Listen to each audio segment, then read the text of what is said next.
Where do you get your news? At least a fifth of American adults, most of them younger, are turning to social media. That comes from a 2020 study by Pew Research Center. And the study finds those who rely on social media for news are less informed, especially on topics involving politics, and more likely to have heard about false or unproven claims.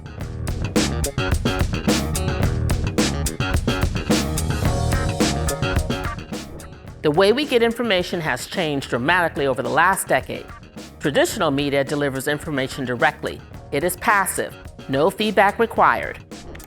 Social media platforms rely on the audience to lean in. Users actively participate in finding, creating, and sharing information. It may not be deliberate, but some of that content can be false or misleading. That's called misinformation. Over half of all Americans who have shared misinformation claim they didn't know it was fake at the time. Disinformation is different. Disinformation is content that is both false and malicious. It is deliberately published, often aimed at creating fear and distrust among targeted audiences. Digital disinformation can be a powerful tool used to ignite violence and promote racial distrust, and it has played a major role in our elections during the last decade. In the lead up to the 2022 midterm elections, the Brennan Center for Justice began monitoring election content on social media platforms.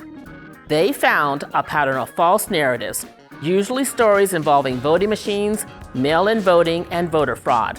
Those stories were shared and piggybacked on breaking news to look credible. Brennan also identified networks of groups who spread disinformation and conspiracy theories at high, sometimes viral rates, and that information was tailored to each social media platform.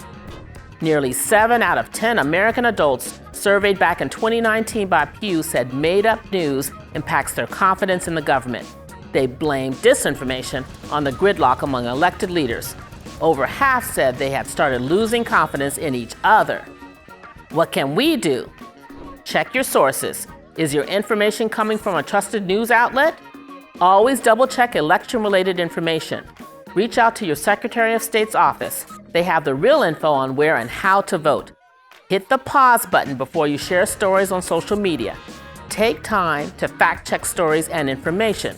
Try factcheck.org or snopes.com, 2 websites highly respected for debunking false information.